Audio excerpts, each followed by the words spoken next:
வணக்கம் தீவு மீனவன் மக்களே. இன்றைக்கி நம்ம பார்க்க போகிற வீடியோ ஃபிஷர்மேனுக்கு ஒரு அவேர்னஸ் வீடியோ தான். எனக்கு பின்னாடி பார்த்தி அப்படின்னு சொன்னால் புயல் கூண்டு எண் 2ஆம் நம்பர் குண்டு ஏற்றி வச்சுருக்காங்க. அதாவது 1ஆம் நம்பர் குண்டு 2ஆம் நம்பர் கூண்டுமே ஒரே மாதிரியே தான் இருக்கும், பொசிஷன் மட்டும்தான் மாறும். இதே நிறைய ஃபிஷர்மேனுக்கு ஒரு கன்ஃபியூஷனாக இருக்கும், 1ஆம் நம்பர் குண்டு எப்படி இருக்கும் 2ஆம் நம்பர் குண்டு எப்படி இருக்கும் அப்படின்னு சொல்லி. நானுமே அந்த மாதிரி தான் சந்தேகப்பட்டேன். எனக்கு ஒரு அண்ணன் தெளிவாக புரிஞ்சுக்கிற மாதிரி ஒரு லாஜிக்காக சொல்லி கொடுத்தாப்புல. அந்த லாஜிக்கை உங்களோடைய நான் ஷேர் பண்ணிக்கிற போகிறேன். இந்த வீடியோ உங்களுக்கு பிரயோஜனமாக இருந்துச்சு அப்படின்னு சொன்னால் உங்களுடைய நண்பர்களுக்கு இதை ஷேர் பண்ணிக்கிறேங்க. இப்போ வாங்க வீடியோக்குள்ளே போயிடுவோம்.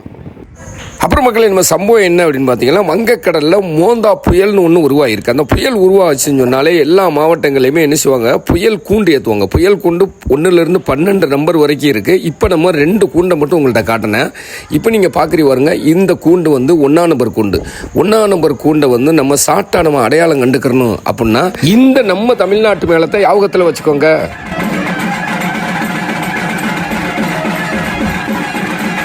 ஓகே, 1ஆம் நம்பர் கூண்டுக்குள்ள லாஜிக்கை பார்த்துட்டீங்க. இப்போ நம்ம பார்க்குறது தான் 2ஆம் நம்பர் கூண்டு. இந்த 2ஆம் நம்பர் கூண்டுக்குள்ள லாஜிக்கையும் காட்டுறேன், பார்த்துருங்க.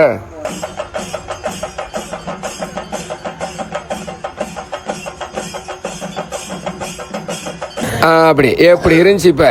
அதாவது 1ஆம் நம்பர் கூண்டையும் 2ஆம் நம்பர் கூண்டையும் நீங்கள் லாஜிக்காக தெரிஞ்சுக்கிறதுக்காகவே இந்த வீடியோவை நான் உங்களுக்கு போட்டிருக்கேன். இது போக மொத்தம் புயல் எச்சரிக்கை கூண்டு 11 கூண்டு. இப்போ 2 கூண்டை உங்களுக்கு காட்டினேன். மிச்சம் இருக்கிற கூண்டுகளை வித்தியாசமான லாஜிக்கை மற்றொரு இனிமையான வீடியோட உங்களை சந்திக்கிறேன். வீடியோ பிடிச்சிருந்துச்சுன்னா லைக் பண்ணுங்கள். வீடியோ பற்றிதான கருத்துக்கள் இருந்துச்சுன்னா கமெண்ட் பாக்ஸில் கமெண்ட் பண்ணுங்கள். மற்றொரு வீடியோவோட சந்திக்கிறேன். இந்த வீடியோ பிடிச்சிருந்தா உங்களுடைய நண்பர்களுக்கு ஷேர் பண்ணுங்கள்.